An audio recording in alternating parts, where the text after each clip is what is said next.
मृग की नाभि में है कस्तूरी, ढूंढता बन बन झाड़ी रे, ढूंढता बन बन झाड़ी रे।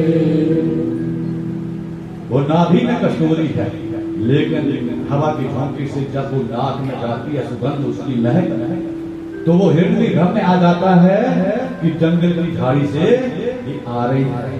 और उस सुख को प्राप्त करने के लिए, उस आनंद को प्राप्त करने के लिए वो इधर से उधर, उधर से उधर वर्षों तक उस सुगंध को प्राप्त करने के लिए सजना घूमता रहता है, लेकिन सुगंध मिलती नहीं है। और इतने में बोलो राम नाम सत्य हो जाता है। बोलिए हर हर हर हर। बारीकी से देखा जाए जैसे वो हिरण की नाभि में कस्तूरी है, ये सुख भी आप और तुम्हारे और हमारे बीच ही है, लेकिन ढूंढता कहाँ है? यहाँ मिलेगा, वहां मिलेगा, वहां नहीं तो वहां मिलेगा, और पूरा उम्र महाराज हमें वो मिलता नहीं है। वो सुख की प्राप्ति से हम वंचित रह जाते हैं। उस सुख की प्राप्ति को, उस आनंद की प्राप्ति को भगवान को मानते हैं। क्यों? क्योंकि एक कृष्ण का अंगुली का छींटा जो है ना, बस इतना छींटा तीनों लोगों को दिया। अगर फिर भी विश्वास नहीं है, प्रमाण देता हूं आपको। जो आनंद सिंधु सुख राशि, शीघ्र त्रय लोक सुपासी। राम सिया राम सिया राम जय राम, राम सिया राम सिया राम जय राम, राम सिया राम सिया जय राम, राम सिया राम सिया राम जय राम। शीघ्र कहते हैं कृष्ण का अंगुली को, शीघ्र से त्रयलोक सुपासी, तीन लोगों को कितना छींटा मिला हुआ है? बोलो कृष्ण का अंगुली के बराबर। बाकी सब किसके पास है? बाकी हम किसके पास है? स्वयं भगवान के पास है। हमारे साई उस समुद्र के किनारे रहने वाले इंसान की तरह जो मीठे समुद्र के किनारे रहता है मकान बना करके, अगर वो कह दे कि मैं यहाँ पर रह करके भी प्यासा हूँ, तो हंसी आएगी कि नहीं आएगी? बोलो आए ना, आएगी ना। हमारे स्वामी महाराज उस मछली की तरह है, इस मछली की तरह जो 24 घंटे जल के भीतर रहती है, लेकिन प्यासी रहती है। कब तक बता दो कि छोड़ दो? बोलिए हर हर। सजनों, जब तक वो मछली सीधी रहती है, एक बूंद भी पानी की अंदर उसके नहीं जाती है। जैसे हमारे घरों में एक टंकी होती है ना पानी की, तो कई कई टंकियों में हम क्या करते हैं कि बॉल जैसा लगा देते हैं। वो नीचे के पानी को तो ऊपर जाने देता है, लेकिन ऊपर के पानी को वापस बोला करो आने नहीं देता है। यही स्थिति मछली की है। पानी के बीच में तो है, लेकिन जब तक वो सीधा ऊपर को नहीं चलेगी, तब तो झिल्ली जो गले में लगी है खुलती नहीं है, और पानी की बूंद मछली को मिलती नहीं है, प्यासी रहती है। इसलिए कहा गया है कि अगर मछली को हमने कुछ खिलाना है, आटे की गोली डालनी है, तो ऊपर से वो लोग डालनी चाहिए। ऊपर से जब मछली को वो नजर आएगा तो ऊपर को आएगी, उस गोली को भी हजम कर लेगी, और साथ में गोल पानी भी पी लेगी।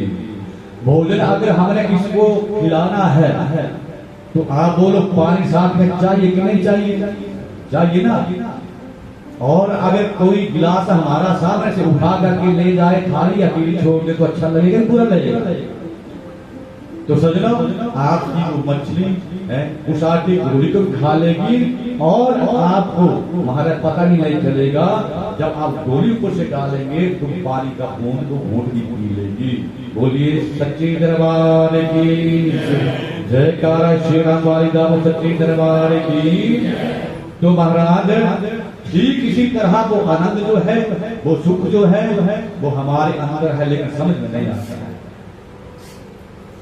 कैसे नहीं आता है उसका हमें पता ही नहीं चलता है। जैसे कहीं पर महाराज गर्मा गर्म जलेबी निकल रही हो तो जी में क्या आता है बोलो, देख करके क्या आता है बोले, मैं भी आपका अपना ही हूँ, नजदीक से हूँ, बहुत दूर से नहीं हूँ, पर वही पूछता हूँ जो मैं कहता लाच आ जाता है, पानी आ जाता है ना कि 200-250 ग्राम लेकर के पैक करके खाएंगे, होता है ना ऐसा कई बार। लेकिन सजनों जब वो जलेबी हमने हाथ में कर ली, खा ली, थोड़ा 200 मीटर आगे गर्मा गर्म पकौड़े निकल रहे, तो फिर अंदर से एक आवाज फिर आ जाती है कि चल जलेबी का आनंद तो ले लिया, अब पकौड़े 2-4 खा ले तब आनंद आएगा, साथ में चटनी भी हो जाए तो अच्छा लगेगा। यही है, एक इच्छा हमारी पूरी होती है, दूसरी जाकर अंदर से हो जाती है। एक इच्छा पूरी होती है, दूसरी जगह बोलो बना लेती है। और हम भी पूरी उम्र महाराज, जब महाराज हमारा जन्म नहीं होता था, माँ के गर्भ में थे सज्जनों, तब हम अरदास करते थे भोलेनाथ के साथ, भगवान के साथ कि भोलेनाथ मैं बाहर निकाल दे, तेरा नाम लेकर के जीऊंगा, गुणगान करूंगा, दान करूंगा, तीर्थ यात्रा करूंगा, गुरुओं के पास जाऊंगा, सत्संग सुनूंगा। लेकिन जब जन्म हो जाता है तो उसके बाद महाराज माया जो है वो आकर के जकड़ लेती है। सुनाऊंगा मैं आपको कि बच्चा जन्म लेने के बाद रोता क्यों है, पर आज नहीं, धीरे धीरे मैं कल बात करके जैसे जैसे सत्संग आते जाएंगे कहूंगा। बोले हर हर हर हर। तो महाराज भगवान ने कृपा कर दी, जन्म हो गया। फिर उसके बाद भोलेनाथ ने और कृपा कर दी कि महाराज हमें अच्छा पढ़ा लिखवा दी, अच्छी नौकरी के ऊपर भी हम लग गए भगवान की कृपा से। लेकिन मन भरता नहीं, भरता है। जब हमारे पास 10,000 नहीं था तो महाराज नई इच्छा 50,000 हो जाता तो अच्छा था। जब 50,000 हो गया तो 1 लाख की, फिर 1 लाख हो गया तो बोलो हाँ बोलो 10 लाख की, 10 लाख हो गया तो फिर बोलो 1 करोड़ की। क्यों? हमारा मन भरता नहीं है, इलाज आगे आगे जाता रहता है और हम भगवान का नाम, गुरु नाम भूल जाते हैं। बोले हर हर। फिर महाराज फिर कहेंगे 50 लाख खर्चा तो आजकल बच्चे की पढ़ाई में आ रहा है, अब तो महाराज 1 करोड़ होगा वो ठीक होता है ना ऐसा।